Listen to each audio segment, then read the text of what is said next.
All right, everyone. Thank you for joining us today. We're going to get started. Please do not let my voice prevent you from getting pretzels or cookies or sodas. As long as we leave enough Diet Coke for Molly, we should be all set. Thank you very much for joining us today for our briefing, Powering the Economy, Generation Innovation, Grid Optimization, and Energy Efficiency. Hi, Steve. I'm Dan Brissett. I'm the president of the Environmental and Energy Study Institute. And I'd like to start by thanking our friends at the National Association of State Energy Officials for their partnership and initiative in organizing our panel today. Also, special thanks to Representative Paul Tonko and his staff for help with the room today as well. EESI was founded by a bipartisan group of members of Congress, and since 1984, we have worked to provide information about environmental, energy, and climate change topics to policymakers and the public. We do our best to ensure that our resources are always timely, relevant, accessible, and practical. We put a lot of thought into making sure those resources are always science-based and ready when you all, the congressional staff who work up here, need the information. The best way to keep up with everything we do at EESI is to subscribe to our bi-weekly newsletter, Climate Change Solutions, and that way you never miss out on anything. Also follow us on social media, on Blue Sky and Instagram. You never want to miss any of our great resources. Resources, and by resources, I mean briefings like this. We do a lot of briefings. This is actually the first briefing of the year, because the winter storm caused us to postpone our discussion of wildfire resilience. And that briefing is now scheduled for March 3rd. You won't want to miss that, in part because there's also a reception after that briefing, which will be a lot of fun. In addition to topics like the energy system and wildfire resilience, we cover a lot else. We have briefings in the works on river conservation, energy efficiency, and water infrastructure, as well as some really, really cool fact sheets coming out about critical minerals. And like I said, the best way to keep up with everything, subscribe to our newsletter, Climate Change Solutions. This briefing, everything else we do, is always available for free online at www.eesi.org. We will put this slide up at the end of the briefing today as well, but if you have a moment or two to take our survey and share with us your thoughts, if you have any audiovisual issues, if you're in our online audience, if you have any ideas for future topics, please submit the survey. We'd really appreciate that. We read every response, and it really does help. We will have time for questions today. We'll have questions in the room. We'll also have time for questions from our online audience. If you have a question in our online audience, follow us on social media at EESI Online. We'll be doing real-time coverage on Blue Sky and Instagram. If you have a question, you can send us an email, and the email address to use is ask, that's ASK, at eesi.org, and we'll do our best to incorporate questions from the online audience into the Q&A after our panel. Our briefing today is about state-led energy solutions to meet the rapidly increasing power demand needed to grow America's economy, support energy security and resilience, and put downward pressure on electricity costs. I'm not going to be much longer because our panelists today are not just experts in energy policy. They're also experts in how energy policy actually works in real life, how it affects people in their daily lives. It's hard to overstate the importance of these often unassuming state agencies, commonly known as state energy offices, in U.S. energy policy. And I did some time in the Maryland Energy Administration, so I know state energy offices are critically important. If this is your first introduction to state energy offices, I hope you'll take copious notes because you're about to learn a lot. I also hope you'll make it a priority later to learn about your state's energy office, the energy director, all of the amazing work that's underway, and take time to check out all of the great reports and other resources provided by NASEO, the trade association for the state energy officials. We are going to turn to our panel in just a moment, but we have a special guest at the end of our table today to give us some welcome remarks. That's Molly Cripps.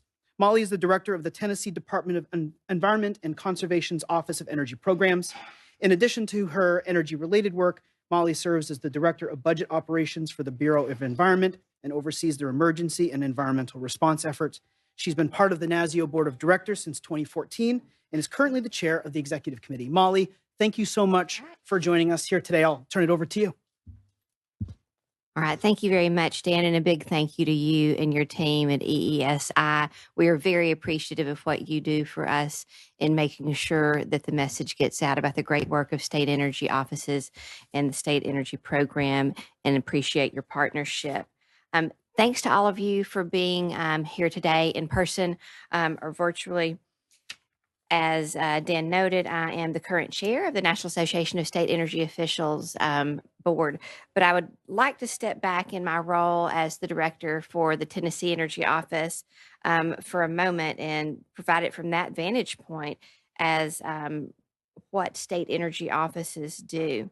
So want to note that most of our offices are focused on supporting our governors and our legislative bodies in the state. And our program spans the 56 state territories and DC energy offices. We focus on everything from developing energy planning and policy and programs, and then focusing on energy production, delivery, and in-sector use, everything in between, anything that might touch it, if it's even tangential to energy, you can bet that we've got somebody in our offices that is working on it. Our roles vary, as I noted, but we nearly all are leading the way on energy security, energy-related economic development and innovation, electricity affordability and historic demand, and then, of course, our energy education and workforce and advancing new resources such as geothermal. You'll hear from a few on the panel today about that, nuclear also, critical minerals, and efficiency. One thing that ties us all together in the state energy offices is that we do receive annual formula funding from the U.S. Department of Energy, known as the State Energy Program. The value of SEP, it's essential to our success as state energy actions and collaboration across our regions just continues to increase year after year. Congress provides this SEP formula funding to the states through the U.S. Department of Energy, as I mentioned, including FY26 funding of $66 million. Now, while the primary goal of the briefing today is to inform you about the breadth and relevance of state energy office actions, we also want to highlight the value of SEP. So again, I'll focus on Tennessee for a moment here. Our office, to give you a bit of the flavor, we are working with others in the state governor's office and our Department of Economic and Community Development to lead the response to the U.S. Department of Energy's request for information regarding nuclear lifestyle innovation campuses. And if you have read that RFI, you know that a full response is an incredibly heavy lift. We were the program in the state and the office that could turn on a dime because of flexible funding and then flexibility with the activities that we can engage in because of this flexible funding. So that is an honor for us to be involved in that and working across the state and with a variety of stakeholders today for that. And also that is, as I said this morning, on the heels of, and then I had to correct myself, we're still not through Winter Storm Fern in Tennessee. At the height, our peak outage was roughly 360,000. That was in many counties across the state. That wasn't it was primarily a distribution issue, I would say. It was not a generation issue, very little on the transmission side, fixed very quickly. We still have 4,800 customers in Tennessee without power.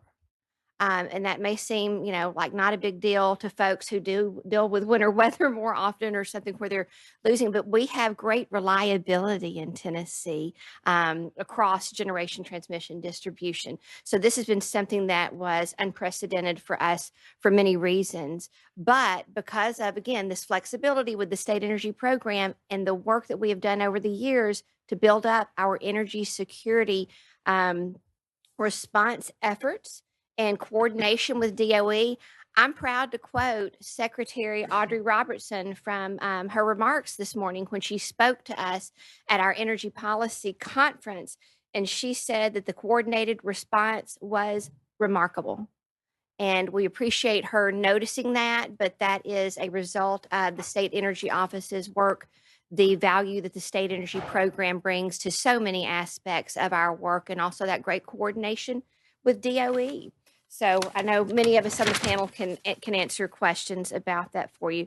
Before moving on to the panel, I'll share a few federal priority policy issues that we're advancing through the National Association of State Energy Officials. First is passage of the Secure Grid Act. This bipartisan bill strengthens the energy security and grid planning elements of the U.S. state energy program. It was introduced last week by Congressman Latta, chairman of the House Energy Subcommittee, and Congresswoman Matsui. A description of the bill and NASEO support can be found on the policy page of our website. and moving federal permitting reform forward. I know that this is one that dominates many of your conversations day in, day out, week in, week out. Chairman Capito of the Senate Environment and Public Works Committee and Ranking Member Whitehouse held a hearing last week on this topic, and they invited NASEO to testify. Our president, David Terry, who is with us today, did a fantastic job on that, and we were able to convey our key principles. And these include speeding federal permitting, continuing environmental protection, ensuring permitting certainty, and technology neutral processes. These are items that run across every state and territory, and it doesn't matter who we have sitting in the governor's seat. We have seen fully permitted energy projects of all types over the past decades halted by both parties in ways that negatively impacted states and consumers. And NASEO believes that permitting certainty for already fully permitted energy projects is critical to delivering affordable energy and ensuring that national competitiveness and security. So our testimony can be found on the policy page of NASEO's website. And before turning it back to Dan, I will highlight we're also focused on developing new resources. So state energy offices in NASEO are working with the private sector and DOE to speed the development of new energy resources in order to meet growing power demand and address affordability. We have our First Mover Advanced Nuclear Initiative, as well as our newly launched Geothermal Power Accelerator. These are both great examples of the collaborative work we are doing across the state and territory energy offices. We're also working to speed grid optimization, adding storage, and promoting energy efficiency actions to put downward pressure on energy bills in the near term. States need flexibility to meet energy demands in order to maximize value and meet the energy and environmental policy goals set by their elected leaders. Thank you again for your time today and being with us. Dan, I'll turn it back to you. Thank you, Molly. Molly might look familiar because, Molly, this is, I think, your third EESI briefing over the last couple of years. That is correct. Yeah. They hadn't trotted me out in a few years, though. And I think, well, we have to give everybody a chance, including people like David Terry, who leads NASEO, also former briefing panelist and EESI board member. So, David, again, thanks to your leadership, Molly's leadership, and John's up until now recent leadership as a former chair for all of this. Thank you so much, Molly. All right, without any further ado, we're going to get into the meat of our panel. And there's no better person to start that off than Will Toor. Will is Executive Director of the Colorado Energy Office, where he has led work on clean energy and climate, transportation, and green building policy since 2019, when he was first appointed by the governor. Prior to that appointment, Will was the Transportation Program Director at the Southwest Energy Efficiency Project, or SWEEP. Before SWEEP, Will was Boulder County Commissioner for 8 years and was mayor of Boulder for 6 years. Will has also served on the Colorado Air Quality Control Commission, the Governor's Climate Action Panel, and the Regional Air Quality Council. Will is a member of the NASEO Board of Directors. Will, thank you for joining us today. I'll turn it over to you. Thank you, and it's great to be here today. I'm going to describe some of the work of the Energy Office that has been supported in part by funding from the State Energy Program. So the Colorado Energy Office's mission is really to support affordable, reliable, and clean energy across all sectors of the economy, whether it's electric generation or the industrial energy use or buildings or transportation. But I'm going to focus primarily on electricity today. So when we look at the electric system in Colorado, we have many of the same dynamics that we see in almost every state in the country. For the last 20 years, our electric demand has been relatively flat, largely because even though we've had significant population and economic growth, the advance of energy efficiency has kept our annual electric demand growth to under a 0.5%. And nonetheless, what we've seen is that in the last couple of years, we're seeing an acceleration of rate pressures. And while over the last 10-year period, electricity rates have actually increased below the rate of inflation, so have actually gone down in constant dollars. What we've seen is that in the last few years, we're beginning to see significant price pressure. And so far, that is not driven primarily by growing demand, but instead is driven by the need for reinvestment in the transmission and distribution system. As with most states, we have aging transmission and distribution. And in the West, we also face sort of the unique challenges associated with extreme wildfire weather. I actually had the experience a few weeks ago. I live in Boulder, and I was out of power for 4 days because we had, only the third exceptionally dangerous situation for wildfire warning from the National Weather Service that had ever been issued. One of the other 2 times was the day of the LA fires. We now regularly see these sorts of conditions where we had 120-mile-an-hour winds in December, the week before Christmas, and had essentially no precipitation or very little precipitation for about a 4-month period before that. So when you think about the cost pressures that are associated with ensuring that your distribution and transmission system aren't going to spark wildfires and are resilient to extreme weather, it's those sorts of costs spread over relatively fixed electric demand that are really starting to drive upward cost pressure. So one of the things that we've done is a lot of analytical work to try to understand those cost pressures, understand the drivers, and see what kind of policies can we develop that will continue us on a pathway to clean energy, but will help to mitigate those cost increases. One of the really interesting results that's a little counterintuitive is that load growth could actually be very beneficial. It depends where it takes place. It depends very much where it takes place. What we've seen is that if we have significant new load growth within the Denver metro area where we have transmission constraints, we will have very high transmission costs associated with that. But that we have other areas of the state where we have significant excess transmission, especially in areas where old and uneconomic coal plants have been retiring, where there is both a hunger for economic development and where we can serve new load at very low incremental cost. And so there is the opportunity to drive down the rate of increase of electric rates. If in our modeling, what we've seen is that if we hold load flat over the next 25 years, we will be on a trajectory to at least a 50% increase in electric rates. Whereas if we are in a high growth scenario where we are very strategic about where that growth takes place and about load flexibility so that we are getting the benefits of load growth without having to drive as much investment in meeting peak electric demand, we can likely keep our electric rates to the rate of inflation into the future. That led to a order from our governor to all relevant state agencies asking us to work together on a strategic electrification approach that is both looking at things like data centers and new large loads, but also deployment of electric vehicles and heat pumps and electrification of processes in our oil and gas industry in ways that will both drive down emissions and will help to mitigate costs going forward. We've also done quite a bit of work trying to understand on the generation side what we are going to need moving into the future. And we ended up using federal funds to support significant analytical efforts, looking at what is the lowest cost mix of generation to serve our projected 2040 electric demand.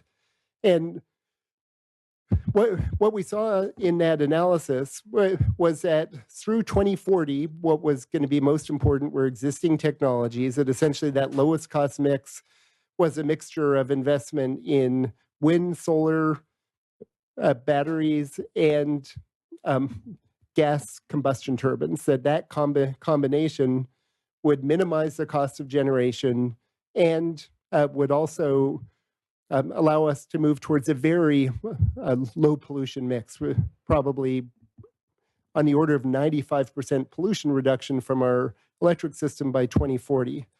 But what we also saw was that when we looked out past 2040 and looked at both our state goals for reducing pollution and for really significant economic development, which would likely lead to significant additional load growth, that other forms of emerging generation would be very important. And notably, the one that we are extremely excited about is geothermal. And we have joined the coalition of states that NASEO has brought together in the Geothermal Accelerator. But we've also been working on developing a large amount of state policy to support geothermal development, including a geothermal grant program, state-level production and investment tax credits for geothermal electricity and for thermal energy networks, and significant permitting reform at the state level. We realized that we did not have an efficient process for approving, especially deep geothermal electricity generation. So we were able to work with our Energy and Carbon Management Commission to come up with a new permitting regime that will allow for the efficient permitting of deep geothermal wells going forward. And there's a lot more that needs to be done on the geothermal side. We see this as a extremely exciting technology. It's not quite there yet in Colorado yet. We're seeing lots of development of thermal energy networks that are very important on the heating and cooling side. We're very excited about the potential for advanced geothermal on the electric side and see the potential for, up to a couple of gigawatts of advanced geothermal in the Front Range of Colorado, largely in oil and gas producing areas, and are very grateful for NASEO's support in collaborating with other states and the Department of Energy to move that forward. Thank you.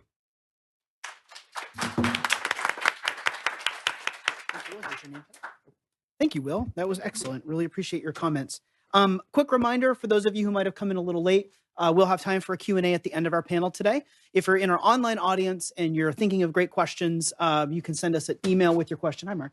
And the email address to use is ask, that's ask@eesi.org. And if you could do so very quietly, looks like there's still some snacks in the back of the room too. So maybe we wait till the Q&A, but we wouldn't want any of those pretzels to go to waste.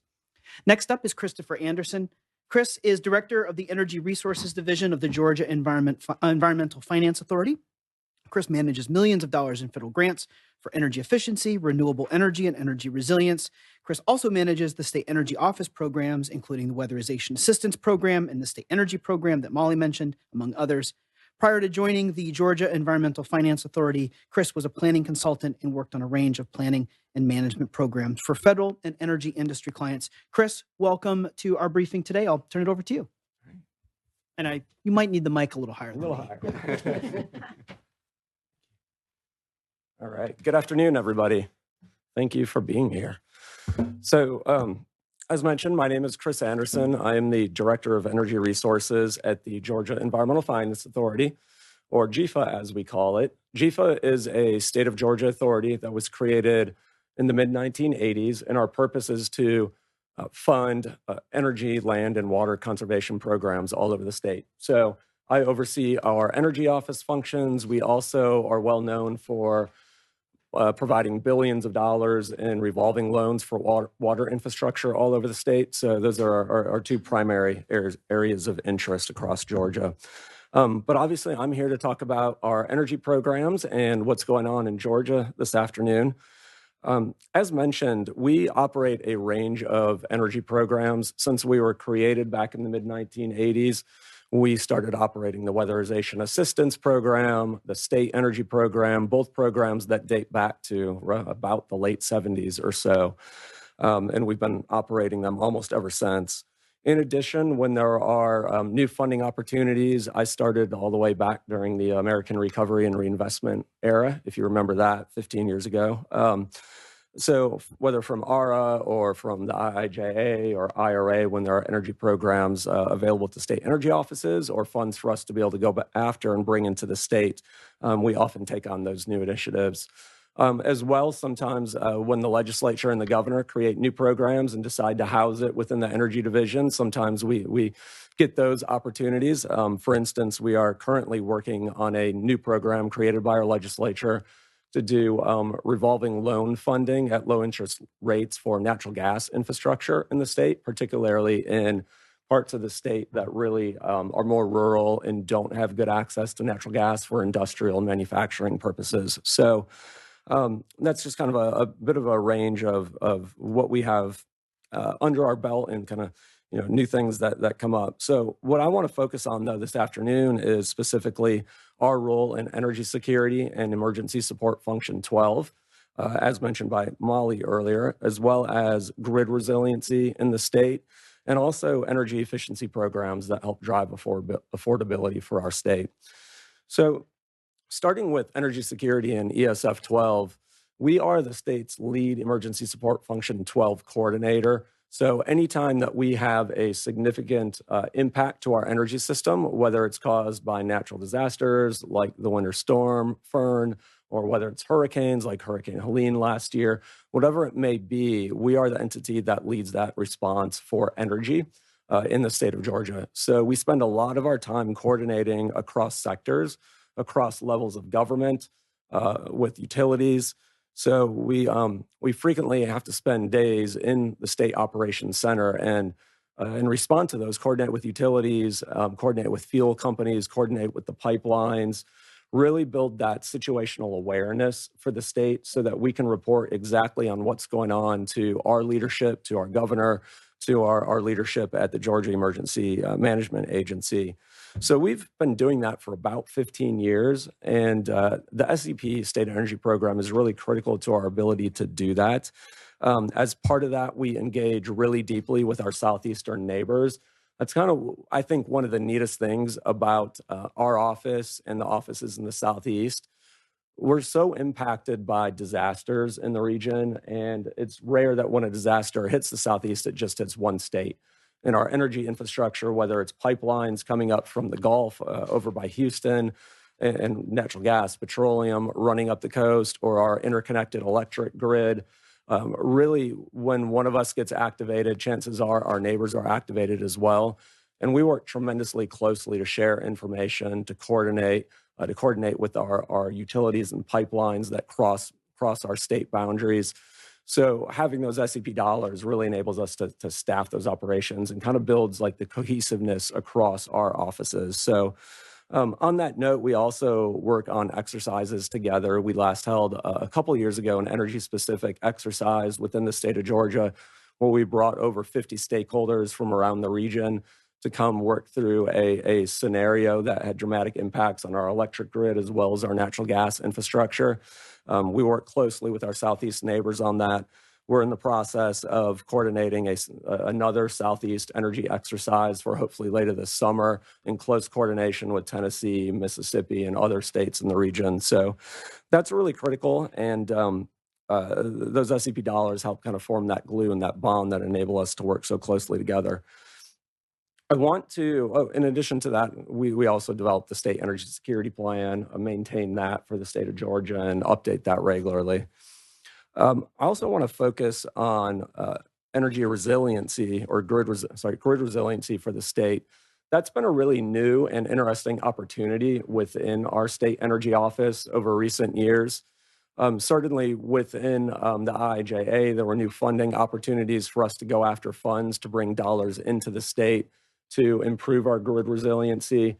We're so impacted by storms, we're so impacted by high growth in the state, and yet we also have a situation where we have large population and a lot of economic activity within the metro Atlanta area in North Georgia, but we have parts of the state that don't have as much of that opportunity and growth. And so being able to stand up grid resiliency programs where we can provide funding and specifically really targeted into those areas that are most in need of the funds has been a new and interesting opportunity for us where we've really tried to identify parts of the state that need that extra assistance, and we're able to drive the funds to those utilities to do all kinds of necessary, not always the most sexy grid work, if you will, but stuff that has to be done, line upgrades, strengthening lines, strengthening poles, vegetation management, grid outage management systems. Really important work that oftentimes smaller utilities, smaller munis, smaller co-ops have less ability to fund. So the money goes a long ways to those communities. And that's something that we're always trying to prioritize within our office. We really believe that one of our missions within our office is to help support communities that have a harder time supporting themselves. And so anytime we do anything, we're looking at affordability, we're looking at communities with the most needs and how we can use our funds to really drive the most impact to those places that need it the most. So within some of those funding programs, we've really looked at that. We've also had the good fortune to go after funds from a program like GRIP, where we were conditionally awarded $250 million in partnership with our rural co-ops. We're excited to get that up and running and get that implemented to do transmission line upgrades, significant battery storage that will be really tremendous for our grid. We have a lot of growth in the state, and on the data center side, on the manufacturing side, population growth as well. So being able to upgrade the grid, our utilities are great at building more generation in the state of Georgia. We have a very successful and effective integrated utility structure within the state. And they're building generation, and generation is needed, but there's also transmission and distribution that we can't forget about. And frankly, it's taken a pretty big battering over the years from various disasters. So we see that as a really good opportunity to play an important role in the state. I also want to mention energy efficiency programs that drive affordability. As I mentioned, WAP and home energy rebates as well, and also energy savings performance contracting, which I'm running out of time, but I'd be happy to take questions later about some of those activities that we work on to help really bring affordability to our local governments, our state agencies, but also our residential ratepayers as well. So thank you.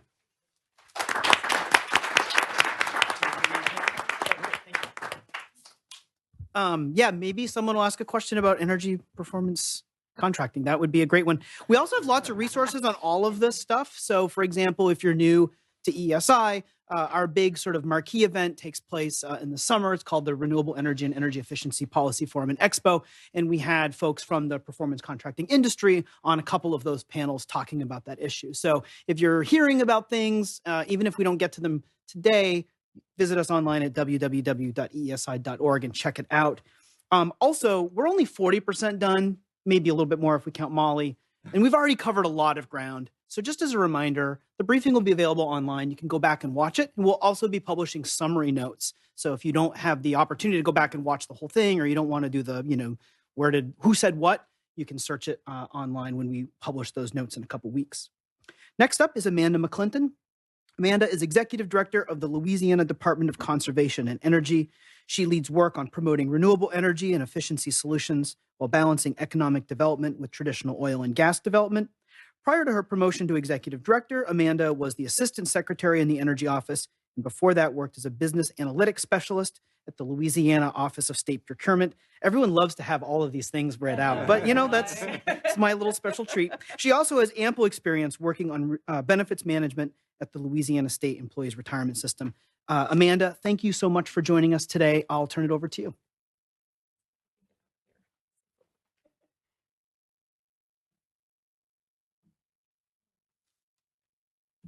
Oops, of course, everything just fell there. Well, I'm going to balance this while I try to talk. Thank you so much for having me today. My name is Amanda McClinton. I'm the Executive Director for our Louisiana Office of Energy. We are housed in the Louisiana Department of Conservation and Energy. We've actually been going through a very large reorganization. This is our second name change in, I think, a year and a half, so it's hard to get used to. We were formerly Department of Energy and Natural Resources and formerly Department of Natural Resources. A lot of our reorg centered around making our agency more functional. We hadn't been modernized since the year I was born, which was quite a while ago. So it was definitely time for that. But some of the big things that came out of that is that our state actually legislatively recognized our state energy office as an office of energy. And I think that that speaks to the volume of what energy policy means to our state. And just to kind of talk about a few of the things that we have going on, a lot of them were already touched on by like Molly, Will, Chris. So I'll kind of take a different approach on what we've been working on very closely.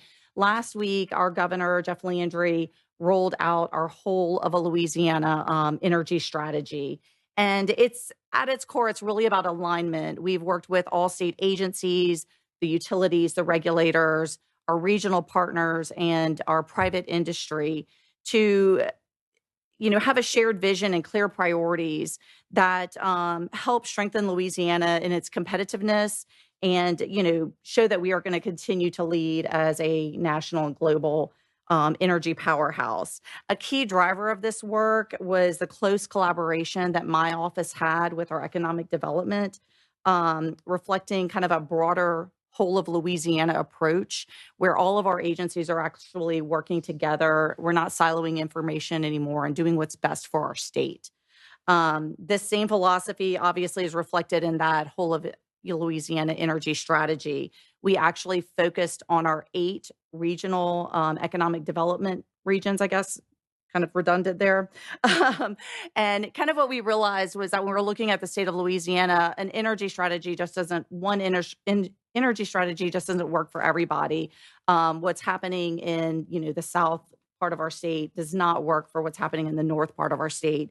So really what we tried to do, it allowed us to tailor our energy strategy for each of those regions based on the assets, the infrastructure, and the workforce development going on in those areas.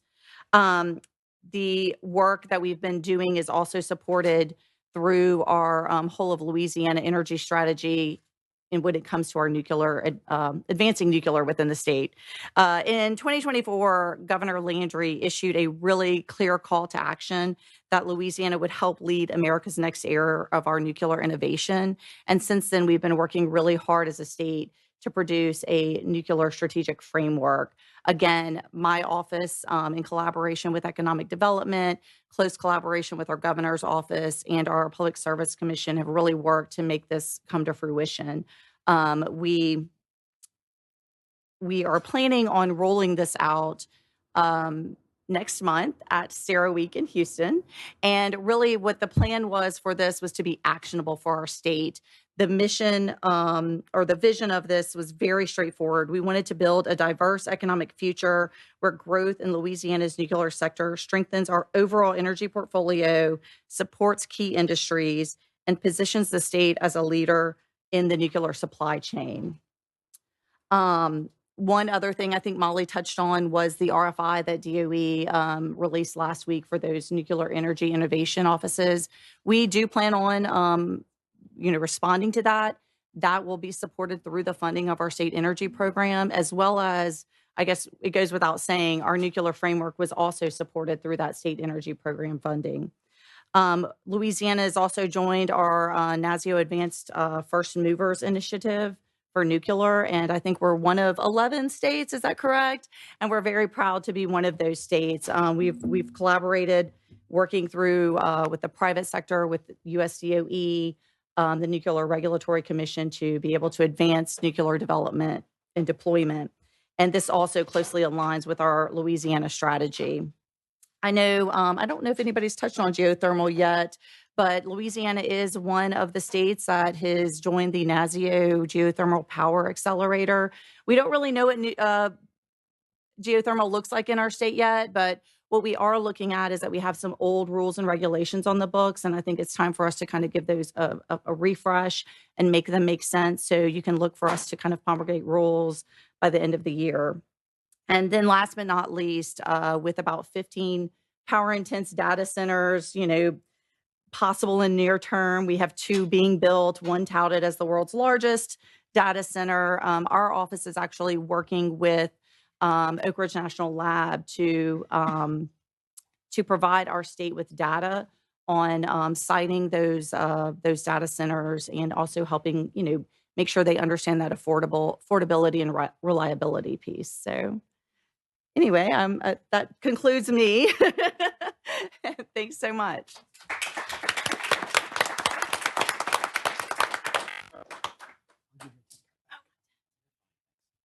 One thing that just popped in my mind, how many times Amanda referred to what other people are saying on this panel. And that's because one of the things that NASEO does so well is encourages that state best practice sharing. And so these kinds of references, it's not just because read minds, it's because she knows what other states are doing because they talk about it all the time at their meetings and their conferences. And it's really an important convening role that organization plays. Next, we will bounce to the East Coast and hear from John Williams, John is Chief Policy Officer for the New York State Energy Research and Development Authority, or NYSERDA, where he is responsible for providing guidance for energy policy development for New York State.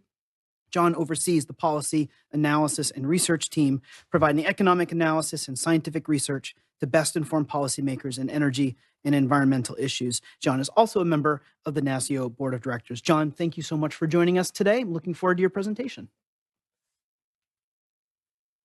Great. Thanks, Dan. And thank you, everybody, for being here this afternoon. Do want to send out a shout out, actually, thanks to EESI, to Dan and the whole team for pulling this together, as well as to the NASEO team. I'm just going to put it this way. Like, I've had an energy career for really quite a long time, and have been very highly informed by the output and the work of EESI and NASEO throughout the years. And so if you're really interested in trying to get a good grip on what's going on with energy, really follow EESI and NASEO activities, and you'll really be right up to speed on what's going on with energy. So also need to say a thank you to Congressman Tonko for sponsoring this. I am a former employee of Congressman Tonko's. Brendan just left the room. Oh, there he is. He came over here. Shout out to Brendan. Thanks for putting all this together. I'm not going to make any connections about that and the Saratoga water in the back, but if you've never had Saratoga water, it's really good. Anyway, so NYSERDA is we very similar to all of my colleagues around the country. You know, we do run quite a number of different energy programs spanning a full gamut of all of the different types of energy resource or demand control needs that we need to see to keep that energy supply secure, reliable, and affordable for the both the residents and the businesses in New York State. The other thing that we do at NYSERDA, which we love, is to do a lot of energy planning. A lot of that work is supported by the state energy program. So that's one thing to make sure you keep in mind. That it is that program that really does provide each state with the capability of, understanding what the horizon of energy looks like. But when each state is doing that and we're all getting together, we understand where the directions of energy around the country really need to be going. So, very high value product that comes from the SEP work. It also informs where the next generation of SEP activities will also be going, because as these state plans are identifying, what the next iteration of our energy activities are, we also look to that SEP as a critical source of resources for us to realize those state-based policy goals.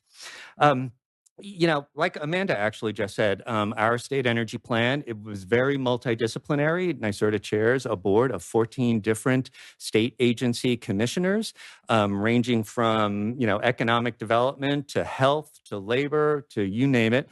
And it is that multidisciplinary approach that helps to inform our plan, which is a 15-year horizon about, what are the projections of where we think we're going to need energy? Do we need it in new industries? Do we need it? How are we going to be powering our homes and businesses? And then also looking at what are the technologies that we're going to be able to rely upon over that time period to service our state economy. So it's been really quite an interesting exercise. We're in the midst of a lot of change with energy for a bunch of different reasons, and that's what our energy plan actually just revealed, particularly in a state like New York, where energy has been policy driven really for quite a number of years, and we're needing to take account of where is the technologies that we had looked to rely on. What the state of the economy has changed very much since we set out some of those policies. We used to think that the world was going to live on a zero inflation economy forever, and wasn't that just going to be wonderful? And things have changed a bit. And so that changes the way that we have to think about what is the construct of those energy resources that we can rely on. More importantly, it actually, though, also helps to inform the nature of the federal partnerships that we are going to need in New York to make our state policy successful. There's a lot of new technologies that are going to come to the fore. They are not going to get off the ground without very strong congressional, federal administration support. And that's what we really do need to make sure that we're staying in constant contact, feds to states, because that we really do need to make sure that we're utilizing all of the resources that can be brought to bear to really realize those goals. So our energy plan actually saw 5 different outcomes that we're really working towards. First is reliability. That's always a base consideration for energy. To have reliability, we need abundant energy. We also need it to come from diverse resources. And when we think about what that looks like over a 15-year horizon, we need to understand, like, well, what's going to be available when? And there are some resources that we know now. We'll mention some of them that we're very keen on in New York, a lot of wind, solar, renewable energy. But we are also seeing that given where the state of affairs for a lot of emergent technologies are, we are going to be reliant on a lot of conventional energy sources in New York throughout our time period. Yep, that means we need a lot of natural gas still coming into the system.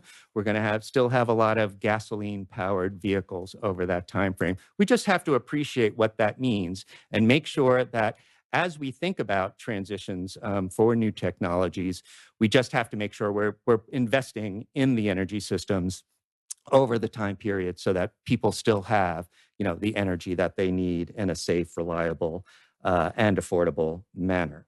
So reliability and the nature of the resources was finding one. Affordability, naturally, is something that we're very dependent on. When we think about the portfolio of programs that we run, Chris was actually getting to this a bit, key to affordable energy is energy efficiency, right? We need to make sure that consumers have an ability to control their energy costs, and energy efficiency allows consumers to be able to do that. Having robust energy efficiency programs from the state level, supported by the federal government, actually will help consumers feel more confident. And when they do see some of those pricing issues come to their kitchen table, but if they are taking action in energy efficiency, they are really helping themselves do that. Other resources also help bring down the prices of energy. We've seen that solar during the summer brings down that summer peak. It saves an awful lot of money. Wow, I am way far from a minute. So we have to make sure that we understand, all of those different strategies to help control affordability. Economic development is 3. People don't realize that our energy policy is far more dependent on in-nation, in-state economic development activity. We need to onshore a lot of the supply chain for energy resources, and we do not realize the success of the full spectrum of energy resources without bringing those supply chains back into the country. So we have to plan our energy around ensuring that we have the appropriate supports, again, whether it's federal or state, that are going to allow those businesses to be able to set up shop and provide valuable services to everybody. 4, innovation.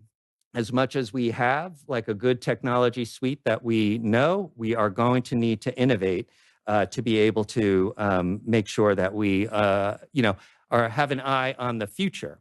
Particularly when we think about, policies that we still find valuable in moving towards, right? And so, so when you think about technologies as long duration storage or hydrogen or even biofuels, they are on the cusp. Will mentioned and Amanda mentioned geothermal before. Like these technologies are on a cusp of being available, but they need support to be able to kind of make it over the hump so we can move to a phase of commercialization so we can really understand the benefits that those new technologies can bring. Lastly, in New York, we are going to continue to make progress on our policy. And we still are very much focused on reducing the pollution. We're still focused on ensuring that emissions can be brought down over time progressively, even as we see growth in the economy. And that is, sort of wrapping up all of those different types of activities that we're working on. Again, more partnerships, I think, with the federal government. I want to say that about innovation. Innovation is very key for the federal government to help continue to support that on a national basis. So want to just walk away with saying that, as much as we're looking at a state energy policy, it is very much engaged. We need to very much engage with our federal partners in order to realize the success of that. And that comes over a very broad spectrum of energy activity. So look forward to working with everybody on that. Thanks very much.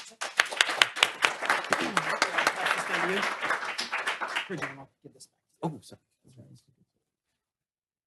Well, John, you just demonstrated a valuable lesson for other panelists. Saying nice things about EESI actually gives you a little bit more time. So just Janine, just as a note.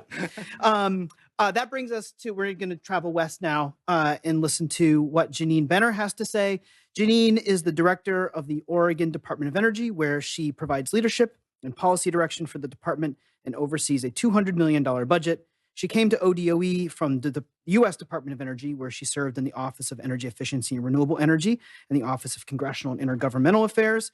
Janine spent 12 years working for Representative Earl Blumenauer as a legislative assistant, his LD, and then his deputy chief of staff. She also serves on the NASEO board of directors. Thank you so much, Janine, for joining us today. I'm looking forward to what you have to say. Thank you. I can just use this one. Okay. I'm going to put this like this because I'm short. All right. Well, thanks. It's really great to be here. Again, Janine Benner. I'm the director of the Oregon Department of Energy, and I worked on the Hill from 2001 to 2012 and went to a lot of EESI briefings, and they were great. So it's really nice to be back here, and I love hearing about the work of my colleagues. A lot of what the Oregon Department of Energy does is very similar to what you heard before. I have our mission on the screen here. We play a lot of roles within the state of Oregon. We're a cabinet level department.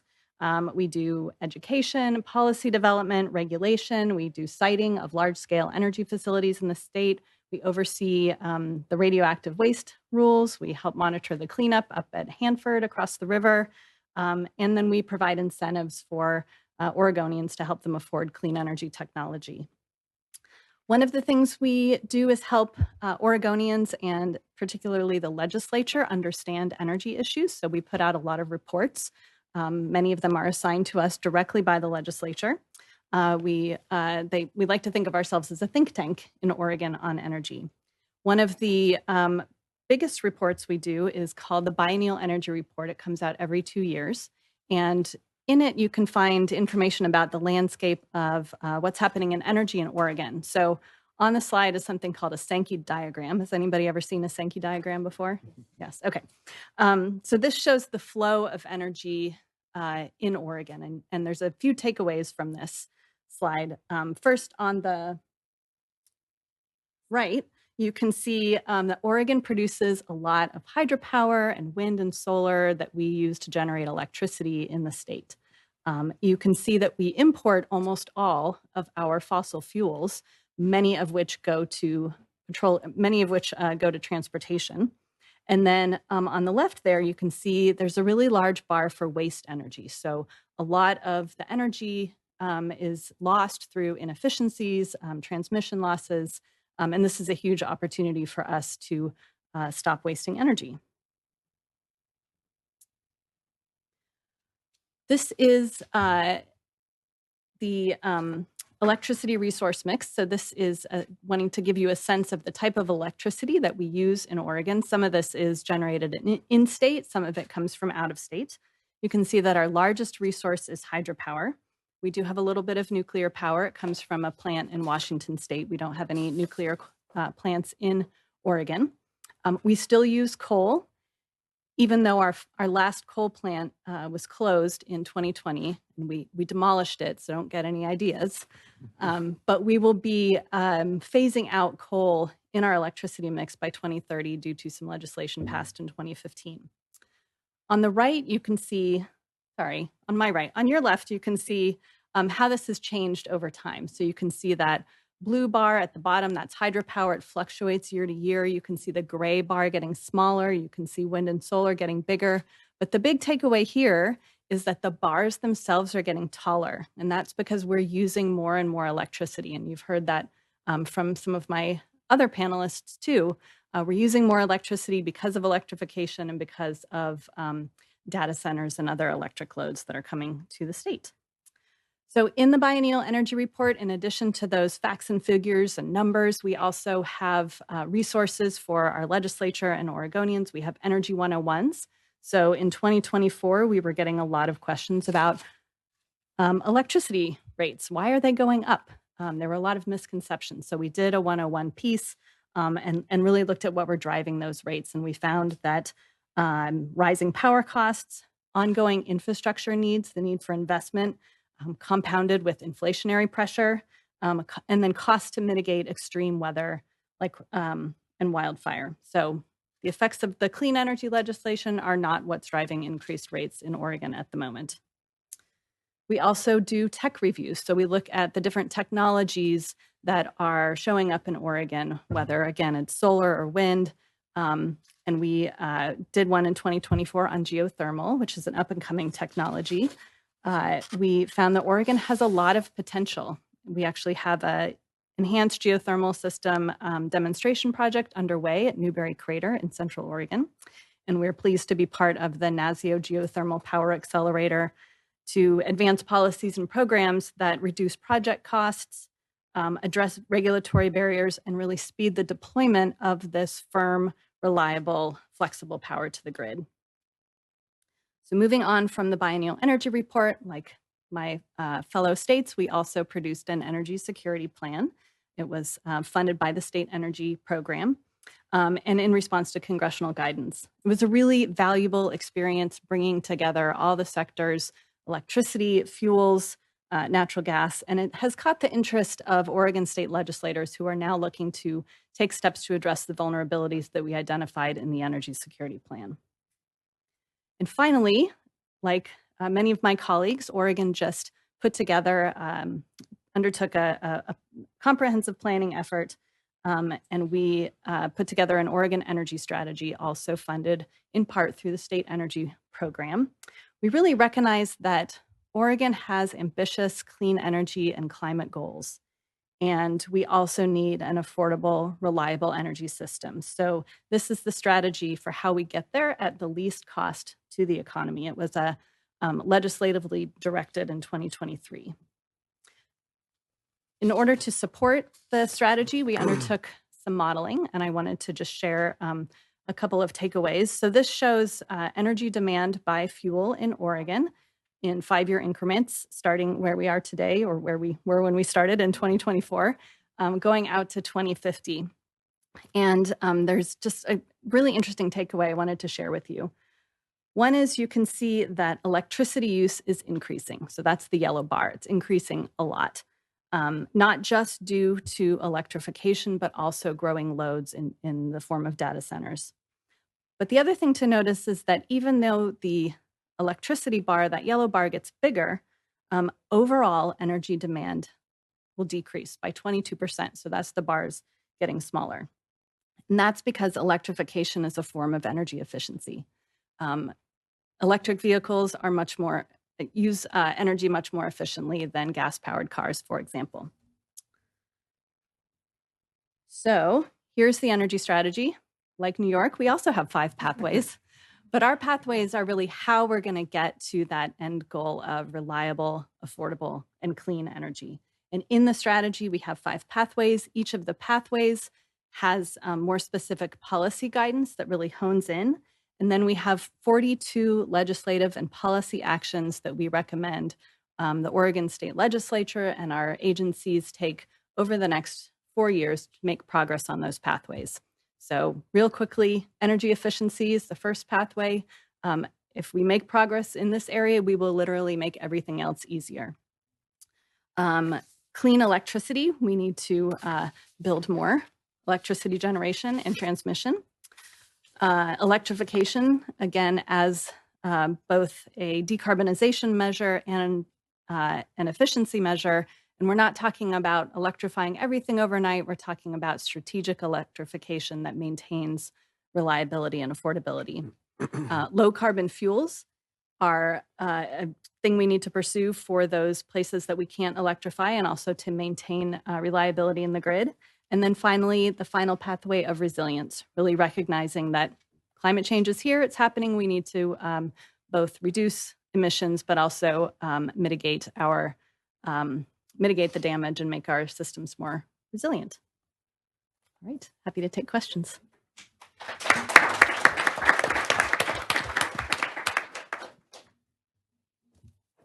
Thank you, Janine, and very nice slides. We always appreciate that. The slides are posted on our website. They're also printed copies on the front table before you came into the room. So if you'd like to revisit any of Janine's slides and check out all the cool reports that her agency is putting out, that's a great resource as well.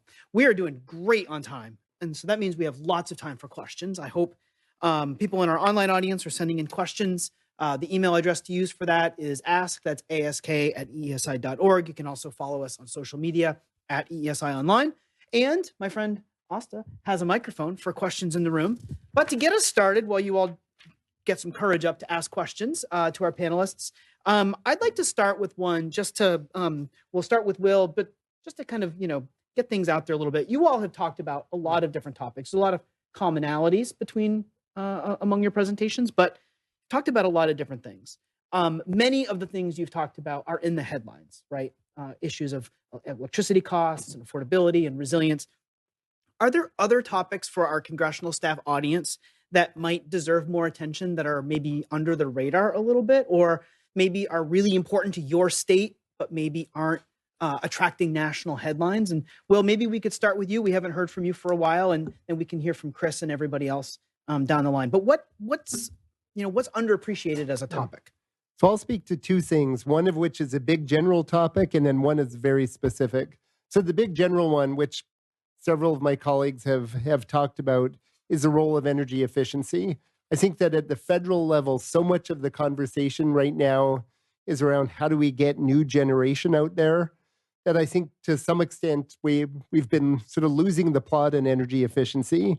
And I think sometimes there's a sense that the meat of the question is really around how do we build new infrastructure, and that energy efficiency is a sort of marginal thing on the side. But I think that is very much not the case. It is both, I think, the lowest cost resource that is out there, and it's something that can really have just an enormous impact. Again, I think about the Colorado history over the last 25 years, where through energy efficiency, a big part of that historically being the transition to LED lighting, we were able to keep electricity use essentially growing at about 1.5% less than our economic growth in the state. And we're a state that we've done okay on electricity rates. We have electricity rates that are a little bit below the national average. We're usually around 19th or 20th on our electricity rates. But when you look at actual household electric bills, we're usually either number 2, 3, or 4 in terms of lowest bills, because we've done so much in energy efficiency policy. And that's an arena where I just think that at the federal level, there's so much more that could be done. Then the very specific issue is on geothermal. As we have been working on trying to get the first advanced geothermal projects going in the state, one of the things that I think has become clear is that we really need to have mechanisms for de-risking the initial drilling, both the drilling to characterize the geothermal reservoirs, but also the initial production drilling, because you're not going to be able to finance those large geothermal projects until you actually can prove that you've got sort of an economically viable resource there. And I think there are some really interesting things that could be done, for instance, around geothermal insurance that would ultimately be paid for by the successful projects, but that would require an initial investment. I think that is a type of thing that could be a perfect role for the federal government in helping to spur the initial development in advanced geothermal that we need in order to move down that learning curve and bring costs down. Thanks, Will. Chris, same question to you. What's something that you think a lot about that maybe doesn't get as much attention up here on Capitol Hill? Yeah, Will stole a little bit of my thunder. I spend a lot of time thinking about energy efficiency. Certainly, energy load growth is real. It's coming fast, and we need more generation. But Efficiency is, I think, a really important concept for two main reasons. Not only can you mitigate the need for how much new generation you build, but we're kind of at the opposite end of the spectrum from what Will mentioned in Colorado. And speaking for the Southeast in general, we have competitive electric rates at the residential level, and in general, probably a little bit below average in a lot of cases. But we have some of the highest residential electricity bills in the country. And so why is that? It's for a handful of reasons: housing stock, climate, age of housing. So I think really investing in energy efficiency not only is cost effective from that standpoint of reducing how much you need to build, but it also helps us lower bills for residents of the state. And we do have a very high percentage of residents in the Southeast who are energy burdened. And so by investing in that, it really gives us, I think, a way to address residents' needs, but also benefit the grid as well. And I think that has been a little bit lost in the shuffle in the past few years, really, as we started facing down this need for growth on the grid. Thanks, Chris. Amanda, same question to you. Is there an energy policy topic that maybe you wish more people were talking about? I mean, not one that really comes. I mean, obviously they've touched on some really big ones. I think kind of echoing what Molly said in her comments, like we do want to see more permitting reform. I think we need some more certainty in that. Obviously some speed, some of those are taking so long, but without losing kind of the integrity of the processes. So Thanks. John, over to you. Same question. Yeah, I mean, I guess the thing that I think a lot about is the needed technology innovations that need to come to the country. And not only just the innovation of the technology itself, but how are we going to be able to domestically manufacture so we can kind of keep control and have the best benefit of the development of that technology. And a lot of that really does come from federal supports, right? Because it is growing national markets for these big technologies. So whether it's direct funding to the Department of Energy to help support programs, whether it's tax policies that can actually help facilitate both the demonstration as well as the growth of any of those technologies, like those are going to be critical for us to make sure that we're keeping an eye on as we think about where our energy future is going to be going. Thanks, John. Janine, any underappreciated topics you'd like to highlight?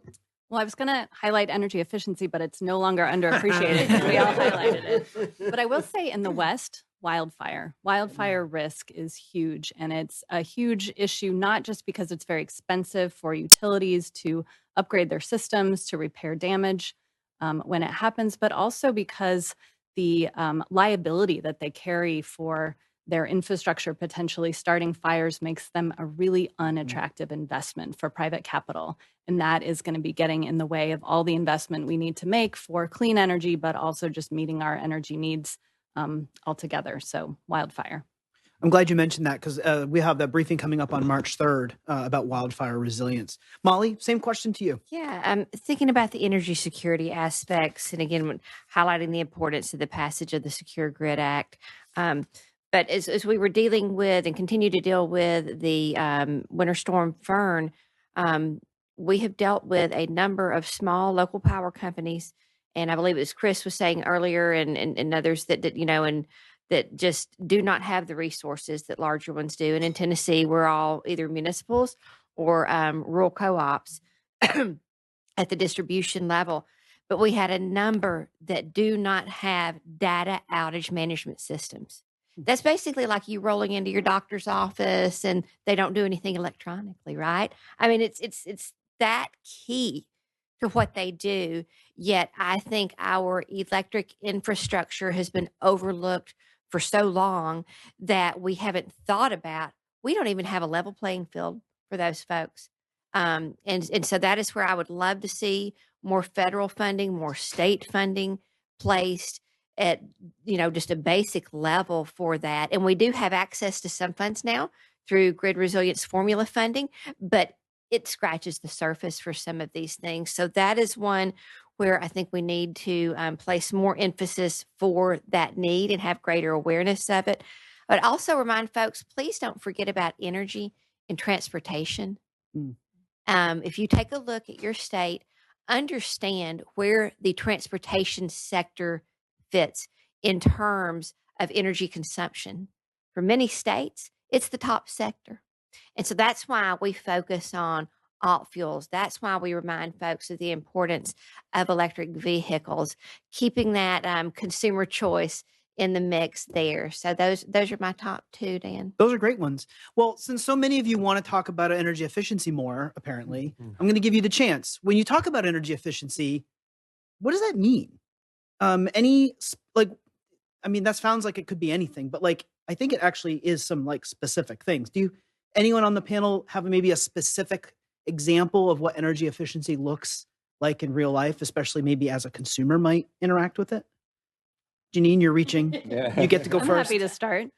Energy efficiency is the fastest, cheapest way to lower people's energy bills right now. And so energy affordability is a huge topic of conversation at our conference. And I'll highlight one innovative thing that the state of Oregon does, which is called home energy scoring. And it's basically an MPG for your home. So if you are going to list your home for sale, in certain cities in Oregon, it's not statewide, you need to get an auditor to come and look at your home and give you a home energy score. And then you put that on the MLS when you sell your home. So as a potential home buyer, you can see, oh, this home looks great, but my energy bills are going to be really high. And the home energy score will tell you that, and it will also tell you some steps that you can take immediately to lower those energy bills. So I think it's really a consumer protection issue, energy efficiency, but it helps not only the homeowner who gets to benefit from lower energy bills. If we lower the amount that residences use, then we lower the amount of investment a utility needs to make in a generation resource. So it helps everybody on the system. Great, thanks.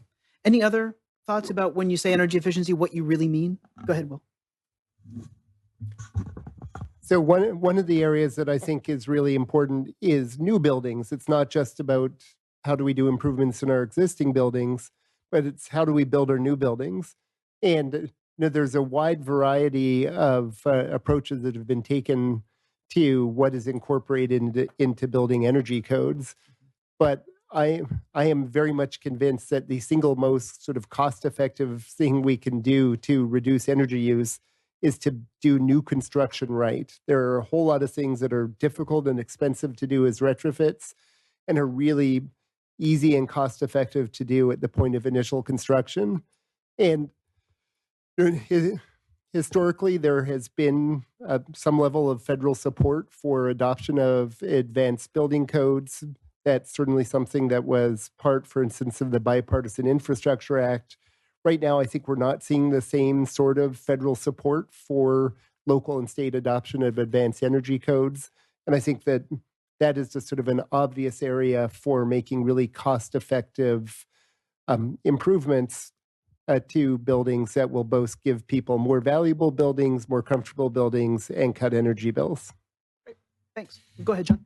I'm going to go to a little bit of energy efficiency attendant, right? So, I do think that there is definitely very easy strategies to employ in making sure that any building, whether it's a home, a commercial building, even an industrial facility, is utilizing those energy inputs in the most efficient manner possible.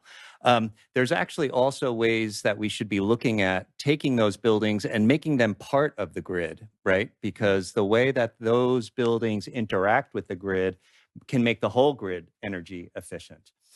So looking at, we like to call this a lot, working on the grid edge.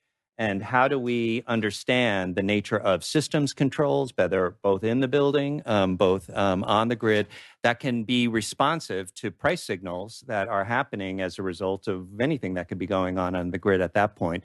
But it allows the building, again, to utilize either different technologies that are on site or get them to revisit, what might be their current energy outputs for the time. And that actually can help all consumers across the grid if some of that load is actually either taken away or removed from the grid. So there's certainly we can think about energy efficiency and its values on a very micro scale, but there's also quite a macro scale when we should be thinking about efficiency as well. Great. I'm glad you brought that up, John. Thank you very much. We have a question up here in the front row. We'll just hold on 1 second for the mic, and that way the live cast can hear you too.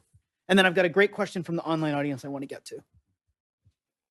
Yeah, so I think we've heard a lot about the affordability crisis in America across all things, but energy particularly, and permitting being a suboptimal process currently. What are some ways, from your all's opinion, we can induce utilities to consider grid enhancing technologies, dynamic line re-rating, some cheaper upgrades that we can do to deliver more power quicker and get around some of the bottlenecks that we're seeing?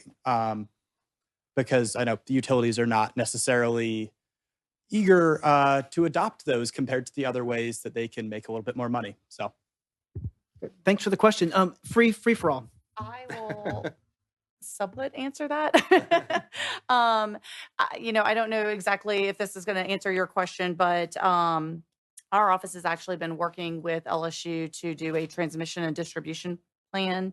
And last year we were actually allocated money to do some research on grid enhancing technology. So we've kind of decided to add that into our plan.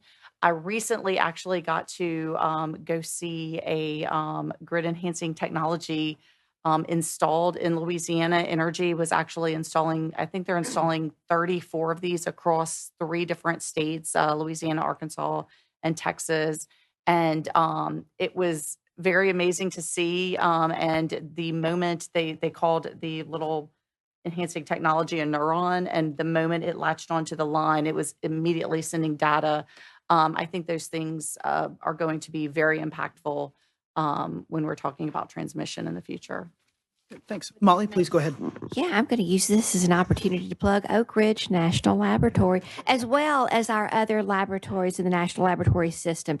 Utilities just have so many opportunities to work with some really great researchers, but also to use those facilities as user facilities and test beds, so that they're doing exactly what Amanda mentioned, that she was able to view and understand how those technologies they impact the overall system, but what specifically that piece of equipment does, or that technology does, and then they can also do the modeling on the back end of all of that. So if we can help put folks in touch with and connect dots, that's one thing role that the State Energy Office plays. We are frequently that connector between whether it's academia or research or what's going on at the state and local level as well. So happy to plug folks into the right place. Good plug. Go ahead, Chris. Yeah, I'll add that it really, there's so much variation across the country in how energy is regulated. It's a really good question. And certainly I'm sure there are federal levers that can be pulled on that. But when you're looking at the state and local level, in my mind, a lot of it really comes down to commissions. And I think commissions are often underappreciated for how much they can do in state energy policy across the country and encourage adoption of technologies, advanced technologies. But then also the flip side of that, at least from my perspective in Georgia, is we also have a lot of co-ops, and co-ops don't have that policy set by the commission. And so there are utility entities that have different market structures and different incentives that might be more willing to look at some of those technologies in a faster way without having to deal with a regulatory process. And maybe because their profit incentives are different. So it's not a great answer, but it's just so variable across the country depending on the regulatory structure. I'm glad you brought up co-ops. That's a really important point. Any other thoughts in response to the great question? I think the only thing that I would add is that I think that there's a broader problem connected to this, which is that at least in most states, I believe that the visibility into transmission planning is really not there at the same level that it is for generation planning. And the integration of generation and transmission planning is often not as developed as one would want and not as transparent as one would want. So I know there are a lot of conversations happening in multiple places on how to do a better job of integrated and more transparent transmission planning that is connected to generation planning, and it explicitly requires consideration of grid enhancing technologies. Great, thanks. And thanks again for the question.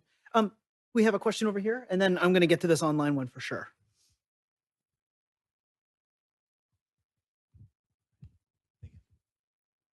Hi. Oh, hi. Mark Flinsky with Representative Sean Caston. On the guys question, we should talk later. So one thing, John, that you brought up was investment in energy innovations. We think a lot about deployment of wind, solar, geothermal, right? What innovations are we missing? What are some specific ideas you might have of things that we should be focusing more research efforts into?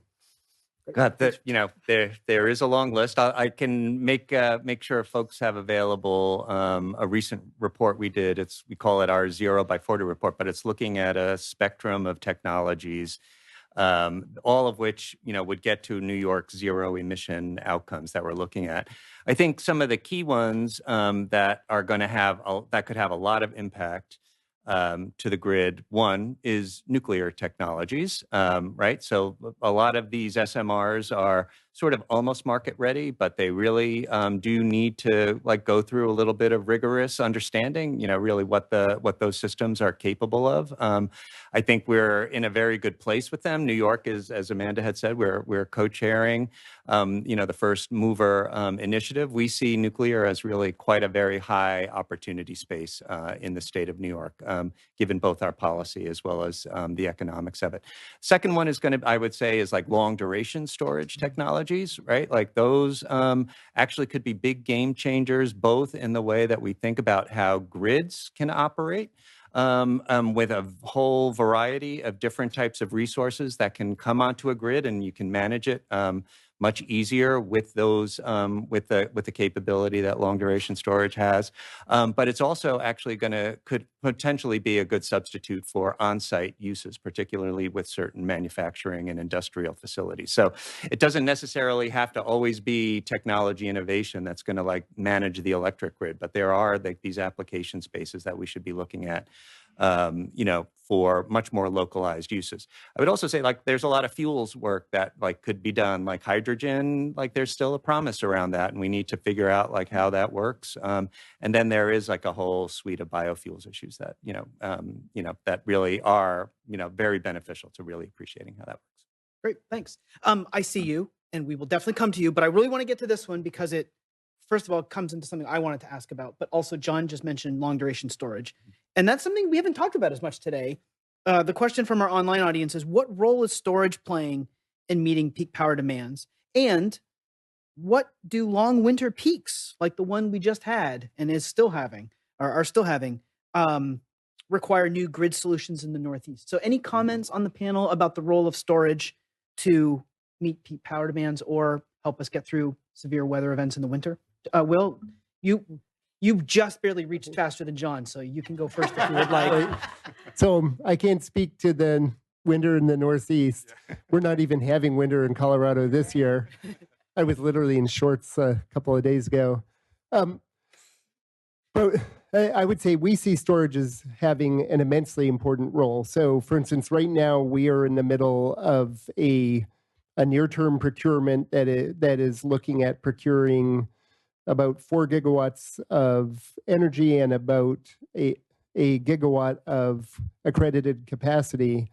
And what we are seeing is that probably close to 80% of that accredited capacity will be renewables paired with batteries, and about 20% would be gas combustion turbines. And so as we look, at least in a Western context where we have a diversity of renewable resources, we see renewables paired with storage, even just existing 4-hour storage, as sort of a very key resource. That's great. Thank you. John, please. Yeah, I think we're very supportive of storage. We've got really quite a number of larger scale storage facilities that are being implemented on the grid, and we're watching their performance. They're performing really very well, providing, I can't say if we are looking at, we don't have a lot of storage on the grid that I would say it's actually pulling the peak down at this point in time. It is actually helping the grid to ride through conditions of stress, whether it's providing voltage support or frequency support. So storage actually is more than just an energy resource. It's actually helping the grid to really function the way that we need it to function, even under times of stress. And we are seeing that happen. I think the more storage we're going to get on the grid, and where we actually need to do some, some siting of like parts of the grid that can sometimes be energy in energy need, and if you're putting storage there, does that help avert other more expensive resources? That's a part of the grid planning that we're looking at in New York. So we're bullish on storage, and I think there's a lot of value to the reason for it, in part of which is also peak reduction. Great, thanks. Janine? I'll echo, storage is super important in Oregon, both in terms of the innovations in long duration storage so that it can be a resource for when the power goes down for a long time, but even short duration storage, even storage that we have the technology for now is helping.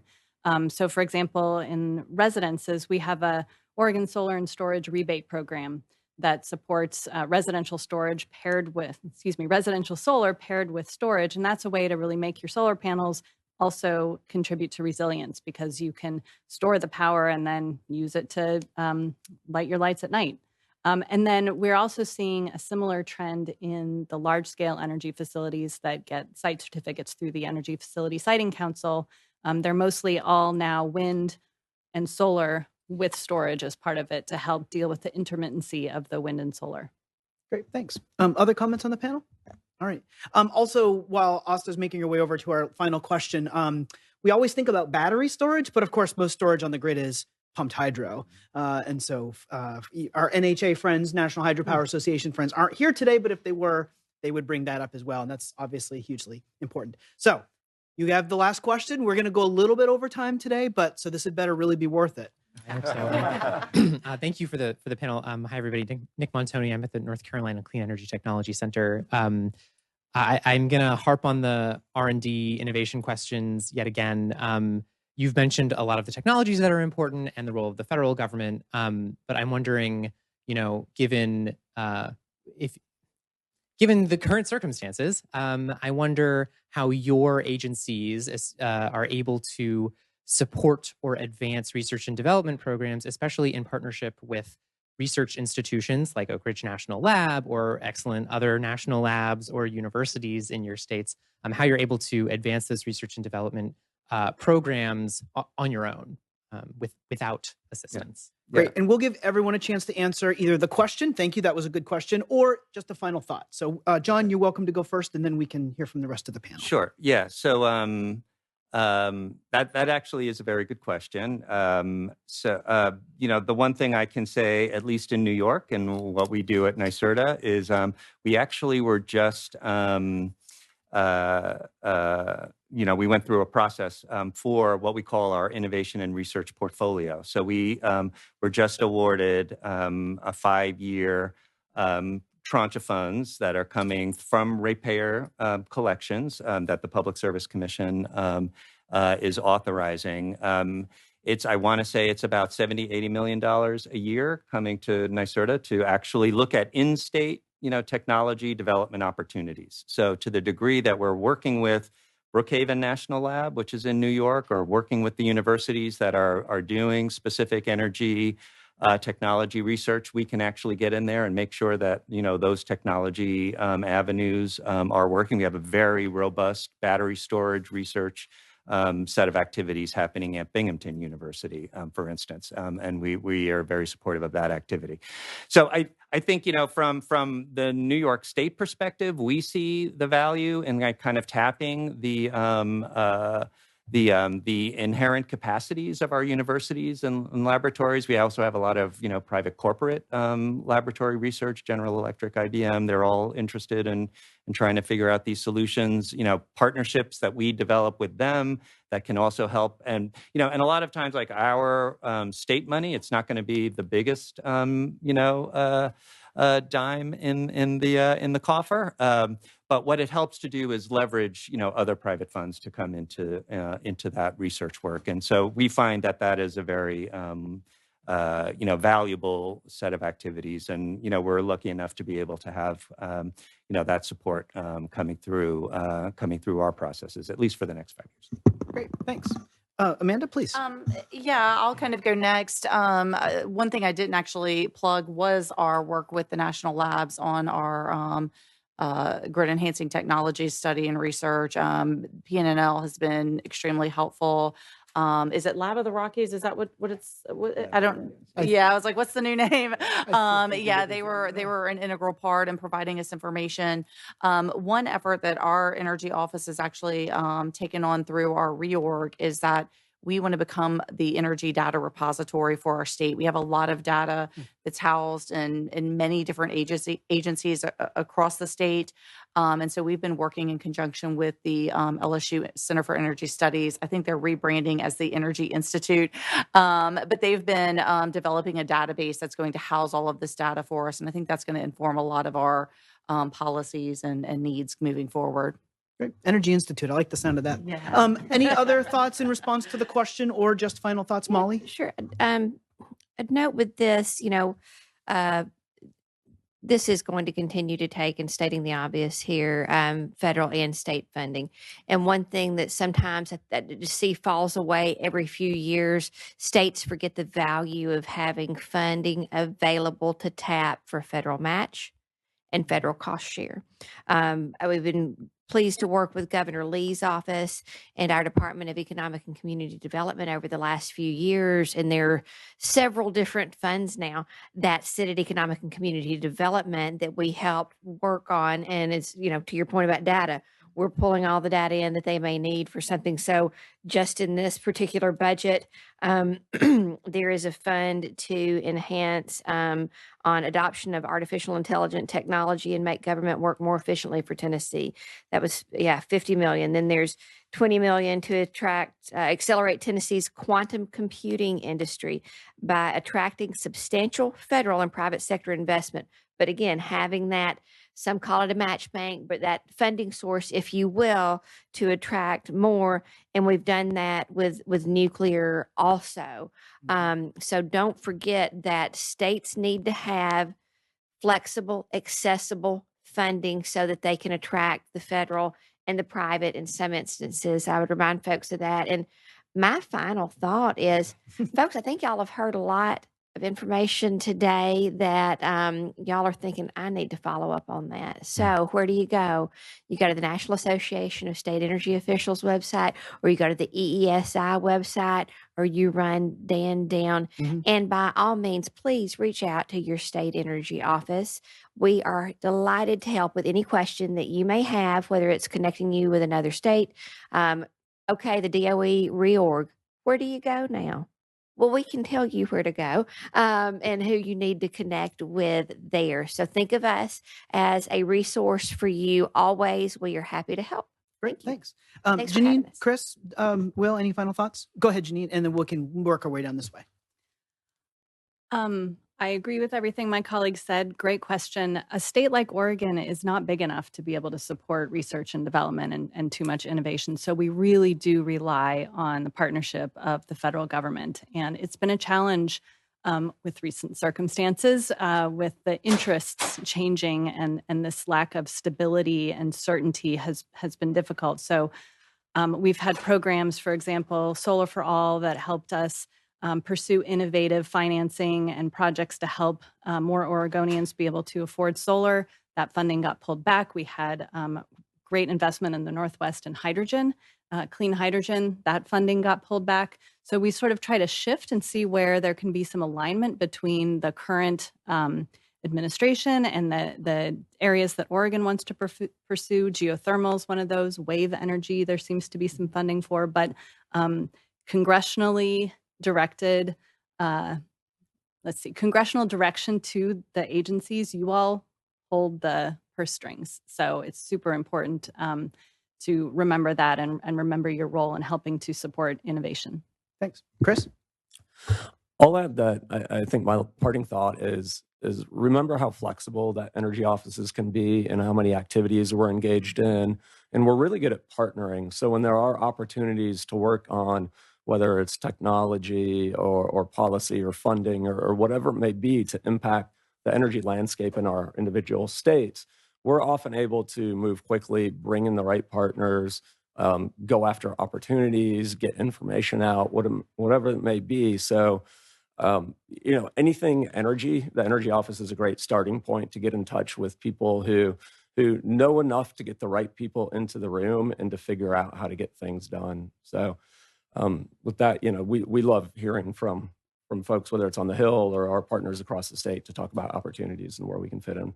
Thanks, Chris. Will, this means you get the last word today. Great. Well, I agree with everything my colleagues have said, and would just, I think, add in a final thought about the importance of a collaborative relationship between the state governments and the federal government, and the importance for respect for cooperative federalism. The states, both the state energy offices and state regulators, I think, have a level of understanding of what's actually happening on the ground in their states that just inherently is at a deeper level than is possible from the federal government.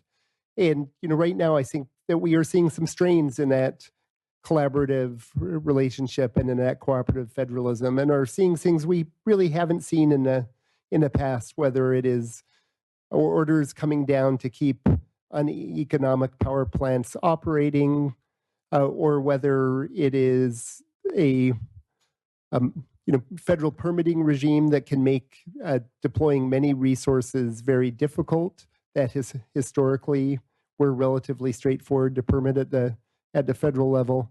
So I think I would just leave you with the importance of that collaborative relationship and the important role that I think Congress can play in maintaining that history of cooperative federalism. Great. Thank you, Will. Great place to end. Big thanks to Will and Chris and Amanda and John and Janine, and of course, Molly. I think they all deserve a nice round of applause for joining us today. Thank you. It was a really excellent panel. Also, thanks to NASEO, great folks over there. David and Sam are here, and everyone else for being our partners today. This was a really important briefing at an important time about important topics. I'm also lucky to have great colleagues who do all the work for these briefings. So thanks to Dan O, and to Omri and Allison and Hannah and Anna and Nicole and Laura and Miguel. We also have our two interns, Asta and Andy, in the back. So thanks for all of your work. Our videographer, Troy, everybody back there. Thank you so much for making us look good online. Some of us are wearing our pins today. Actually, I think all of us are wearing our pins today. You can try to track me down or run me down. I'm faster than I look over short distances, but probably will get me. If you have any questions, find me, find my colleague Anna. She's our policy director. Laura's here somewhere. She's on our policy team. She's at the front table. If you have any questions, get our emails, and we'd be happy to follow up with you. Also have to thank Representative Tonko's office once again for help with the room today as well. So just to wrap up, I'm going to put the survey link up once again. If you have a moment to fill out the survey, we'd really appreciate that. We have some great briefings coming up. We have panels coming up about wildfire resilience on March 3rd, energy grid modernization and optimization beyond today. We have other briefings coming up about that, as well as water infrastructure. We've got our new fact sheets about critical minerals and articles about data centers and artificial intelligence. Sign up for Climate Change Solutions. It comes out every other Tuesday. We're past Groundhog Day, but if you haven't made a New Year's resolution yet that you can actually keep, sign up for Climate Change Solutions. You will be thankful that you did. It's a great resource, and everything, including today's briefing, all of the materials and resources is available at www.eesi.org. I see a couple pretzels in the back. Please don't let those go to waste. And thanks so much for joining us today. I hope you all have a great rest of your afternoon. And thanks again to our great panel. Thanks.